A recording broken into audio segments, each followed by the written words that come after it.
du Père et du Fils et du Saint-Esprit. Seigneur Dieu, nous t'implorons aujourd'hui d'éveiller l'Esprit Saint en nous, pour nous rendre plus sensibles aux démunis et aux plus faibles, plus empathiques vis-à-vis les personnes négligées dans notre école, dans notre famille, dans notre communauté.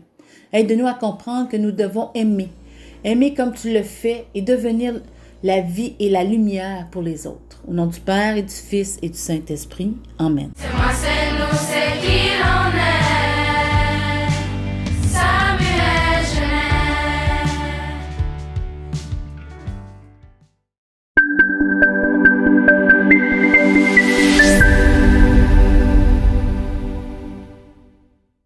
Le 8 janvier 2021, la série télévisée intitulée Lupin a fait son apparition sur Netflix. Hassan Diop, le protagoniste de l'histoire, joué par Omar Sy, prend plusieurs identités dont l'une d'elles, celle du gentleman cambrioleur Arsène Lupin.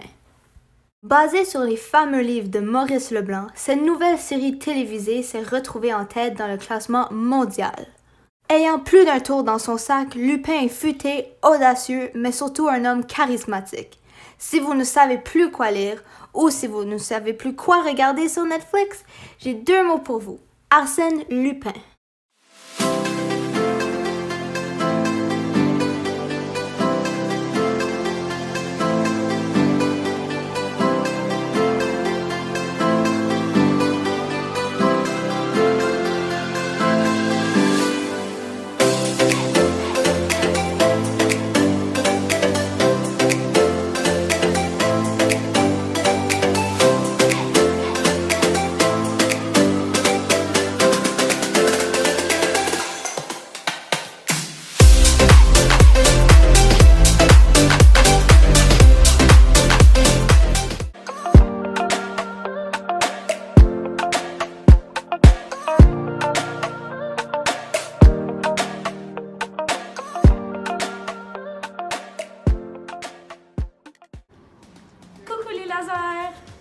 Nous avons 2 élèves qui ont complété tous les défis de la semaine dernière.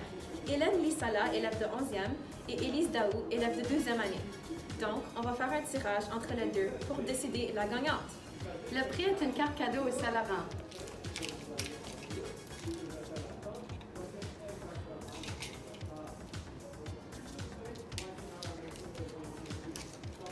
La gagnante est Élise Daou.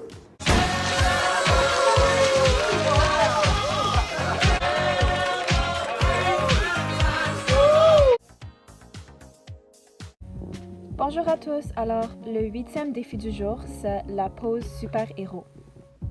Saviez-vous que se tenir en pose super-héros pendant 20 secondes augmente le niveau de testostérone et baisse le niveau de cortisol? Comme défi de la journée, soumettez votre photo de super-héros sur le Classroom Bien-être.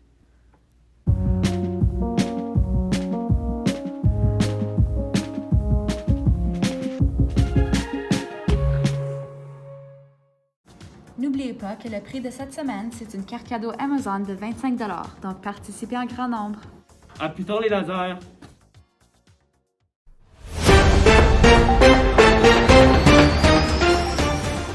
Bienvenue à notre chaîne pour la suite des événements. Nous retournons immédiatement à Jérusalem où un groupe de femmes manifeste afin de dénoncer les inégalités raciales, les injustices et les incohérences dans ce monde. En effet, elle dénonce avec ardeur l'incompréhensible. Un homme aussi bon que Jésus de Nazareth qui ne veut que le bien des gens est torturé, maltraité et condamné à mort sans de vrais motifs et sans raison. Tout comme de nombreux innocents condamnés à cause de leurs convictions, leurs origines, leur religion, leurs orientations. En effet, une douzaine de femmes veulent se faire entendre. Elles manifestent avec des affiches et des slogans très touchants. Ah non! Jésus vient de tomber. Certaines femmes bloquent le passage devant lui. À mon avis, elles tentent de lui permettre de prendre son souffle, de prendre un peu de repos. Madame, pouvez-vous nous dire pourquoi vous êtes ici aujourd'hui? Nous dénonçons cette arrestation. Jésus est un homme bon et sans histoire. Il n'a jamais blessé personne ou fait du mal. Il est arrêté parce qu'il revendique l'égalité et le respect de tous. Si je comprends bien, elles veulent en même temps dénoncer les pratiques sauvages de condamnation envers les innocents. Elles affirment que la privation de liberté est déjà un grand châtiment, particulièrement envers les différentes cultures ethniques et les gens moins favorisés.